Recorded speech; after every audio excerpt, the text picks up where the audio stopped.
가정예배에 나오신 성도님들 한 분 한 분을 환영하고 주님의 이름으로 축복합니다. 고난주간 동안 예수님을 깊이 묵상함으로 예수님의 삶을 따라가는 시간들이 되시기를 바랍니다. 이제 찬송가 288장 예수를 나의 구주 삼고 찬양 들으시면서 4월 둘째 주 가정예배를 시작하도록 하겠습니다.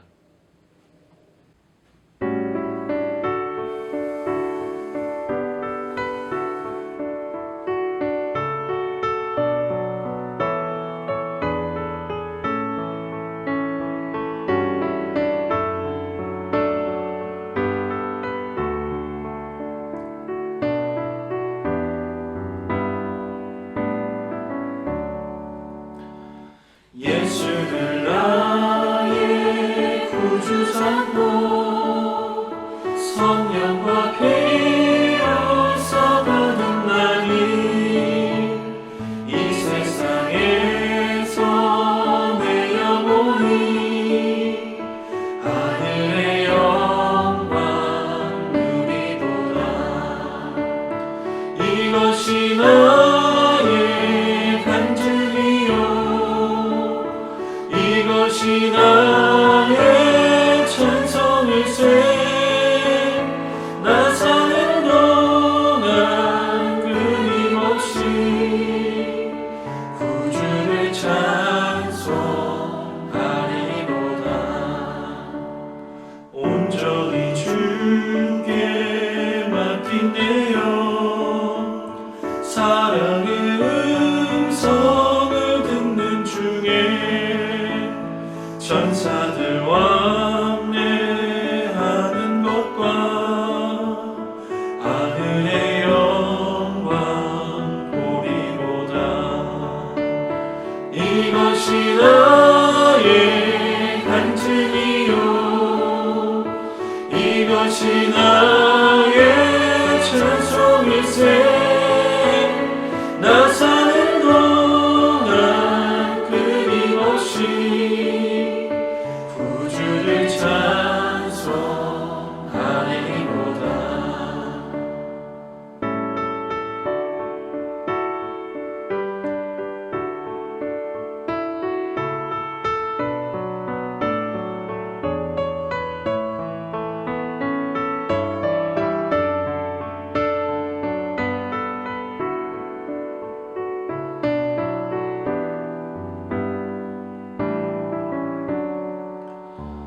주 안에 기쁨 누림으로 마음의 풍랑이 잔잔하니 세상과 나는 간 곳 없고 구속한 주만 보이도다.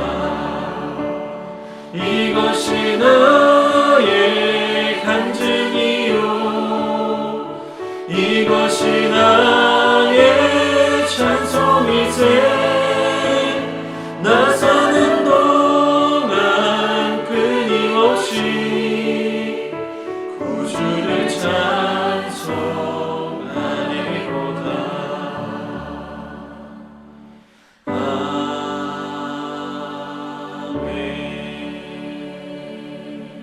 아멘. 오늘 우리에게 주신 하나님의 말씀은 신약성경 마태복음 21장 23절부터 32절까지의 말씀입니다. 마태복음 21장 23절부터 32절까지의 말씀입니다. 예수께서 성전에 들어가 가르치실세 대제사장들과 백성의 장로들이 나와 네가 무슨 권위로 이런 일을 하느냐? 또 누가 이 권위를 주었느냐? 나도 한 말을 너에게 물으리니 너희가 대답하면 나도 무슨 권위로 이런 일을 하는지 이르리라. 요한의 세례가 어디로부터 왔느냐? 하늘로부터냐 사람으로부터냐? 그들이 서로 의논하여 이르되 만일 하늘로부터라 하면 어찌하여 그를 믿지 아니하였느냐 할 것이요. 만일 사람으로부터라 하면 모든 사람이 요한을 선지자로 여기니 백성이 무섭다. 우리가 알지 못하노라.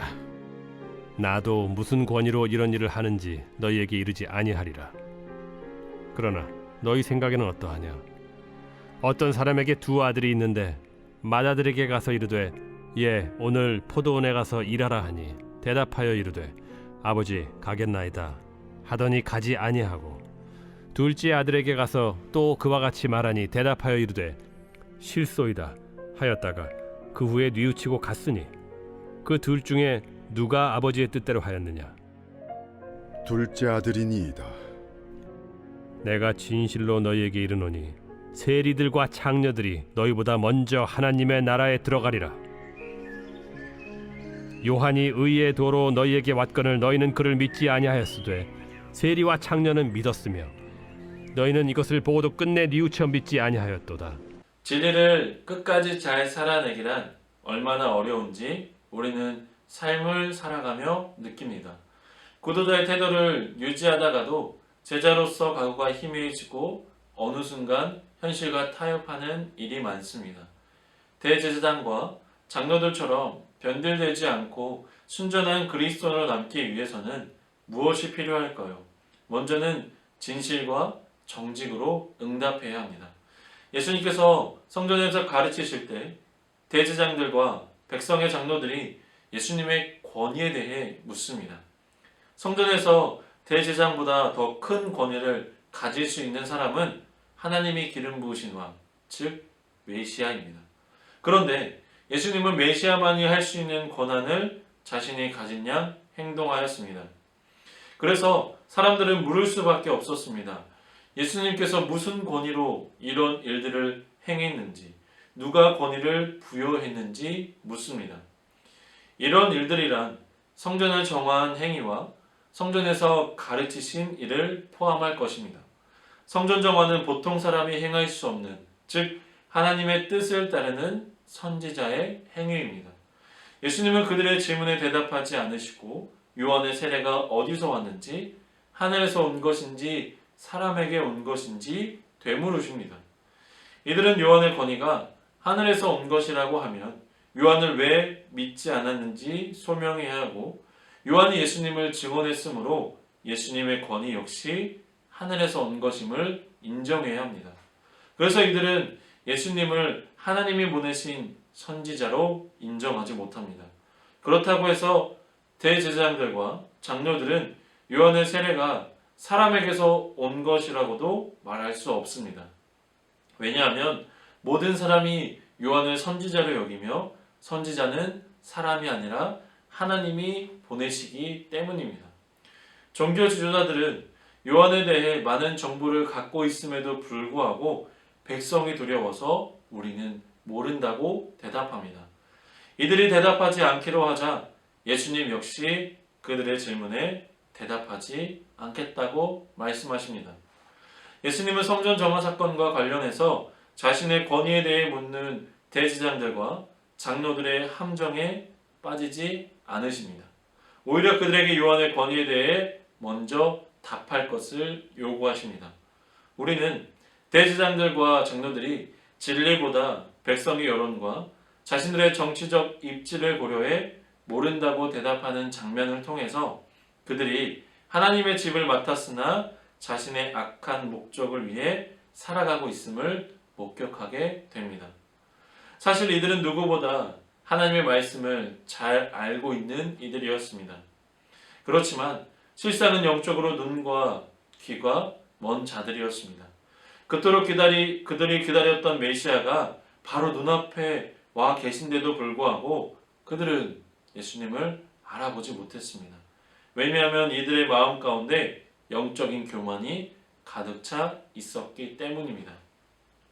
우리에게 가장 필요한 것은 영적인 안목입니다. 주님의 말씀에 귀를 기울이고 주님을 볼 수 있는 눈과 귀입니다. 그러나 우리 마음에 욕심이 가득 차 있고 높아져 있다면 예수님을 볼 수 없고 예수님의 음성을 들을 수 없을 것입니다. 예수님은 마음이 가난한 자는 천국을 볼 수 있을 것이라고 말씀하셨습니다. 우리 함께 겸손하고 가난한 마음으로 예수님 앞에 나아가기를 원합니다. 그래서 우리를 사랑하시는 예수님을 만나고 주의 음성을 듣는 은혜가 우리 가운데 있기를 바랍니다. 이제 답을 회피하는 이들에게 예수님께서는 두 아들의 비유를 들어 그들의 위선을 비판하십니다. 어떤 사람에게는 두 아들이 있었습니다. 아버지는 큰 아들에게 포도원에서 일을 하도록 시켰습니다. 그러나 큰 아들은 그렇게 하겠다고 대답하고도 실제로 순종하지 않았습니다. 둘째 아들은 처음에는 싫다고 했다가 뉘우치고 아버지의 뜻에 순종했습니다. 이제 예수님은 그들에게 질문하십니다. 이 둘 가운데 누가 아버지의 뜻을 행하였느냐? 그들은 둘째 아들이라고 말합니다. 종교 지도자들의 대답을 들으신 예수님은 세리들과 창녀들이 그들보다 먼저 하나님 나라에 들어가고 있다고 말씀하십니다. 그들의 생활은 하나님께 싫다고 말하는 것 같았는데 요한의 말을 듣고 그들은 생각과 생활의 방식을 바꾸었습니다. 다시 말해 그들은 회개하였습니다. 즉 세리와 창녀는 이미 예수님의 강력한 행위와 말씀을 통해 시작된 하나님 나라에 참여했으며 참여한 자로서의 감격을 현재 누리고 있습니다. 반대로 일하러 가겠다고 예의 바르게 말했지만 일하러 가지 않은 첫째 아들은 성전의 권력 집단과 그 외 다른 지도자들을 대표합니다. 성전에서 예배하고 점잖은 외양을 갖춘 그들은 마치 하나님의 뜻을 행하는 것처럼 보이지만 요한의 메시지를 거절합니다. 회개에 대한 메시지뿐만 아니라 그들 가운데 은밀히 계시는 메시아조차 그들은 거부합니다. 그런데 이제 메시아가 직접 와서 추궁합니다.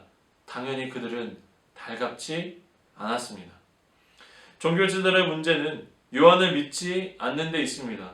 그들은 요한이 의의 방식으로 왔을 때 믿지 않았고 세리들과 창녀들이 요한을 믿고 회개하는 모습을 보고도 믿지 않았습니다. 예수님은 하나님의 뜻에 순종하는 사람이 하나님 나라의 참된 백성임을 강조합니다. 아버지의 뜻을 행하는 진정성의 여부는 말이 아니라 행위의 헌신으로 증명됩니다. 종교적인 지식과 지위가 하늘나라에 들어가는 것을 보장하지 않습니다. 누구든지 오직 하나님이 보내신 예수님의 사역과 권위에 드러난 하나님의 뜻을 믿음으로써 그리고 이 믿음을 말이 아니라 행위로 입증함으로써 하나님 나라에 들어갈 수 있습니다. 하나님의 참 백성은 이처럼 하나님의 뜻에 순종하는 사람입니다. 오늘날 우리에게 이 본문이 주는 도전 하나는 이것입니다. 우리는 예수님께 제대로 반응하고 있는지 살펴보아야 합니다.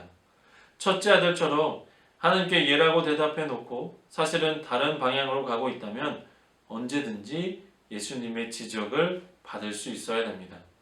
두 아들의 비유를 하시면서 경건한 모습은 있었으나 거룩하게 살지 못하는 사람들을 예수님께서 책망하시고 꾸짖어 주셨던 그 말씀은 오늘 이 시대에 가장 경건하고 거룩하게 신앙생활을 하는 것 같지만 하나님 앞에 바로 서지 못하는 우리의 모습을 회개하며 하나님의 은총을 구할 때가 아닌가 싶습니다. 우리는 계속해서 사순절을 보내고 있습니다. 예수님의 십자가를 바라보면서 우리의 삶을 고치고 생각을 바꾸며 거룩하게 남은 삶을 예수님 앞에 드리는 거룩한 주의 자녀들이 되기를 바랍니다. 기도하도록 하겠습니다. 사랑의 하나님, 우리를 구원하신 그 은혜만을 의지하며 주 앞으로 나아갑니다. 오늘도 우리를 새롭게 하시고 거룩하게 하시고 깨끗하고 정결하게 만들어 주시옵소서. 언제나 말씀을 통해 하나님의 뜻을 깨닫는 지혜를 더하여 주시고 믿음 가운데 말이 아닌 순종함으로 나아갈 수 있도록 인도해 주세요. 이제 고난 주간을 보냅니다. 이 기간 동안 믿음의 눈을 열어 십자가에 달리신 주님을 바라보게 하시고 우리를 구원하시기 위해 독생자 예수 그리스도를 아낌없이 내어주신 그 크신 하나님의 사랑을 우리 가슴 깊이 새기는 시간이 되게 하여 주시옵소서.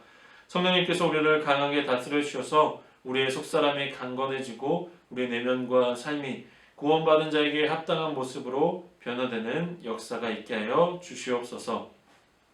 예배를 드리는 모든 가정 가운데 하나님의 놀라우신 은혜와 평강이 가득하기를 인도하여 주시옵소서. 예수님의 이름으로 기도드립니다. 아멘.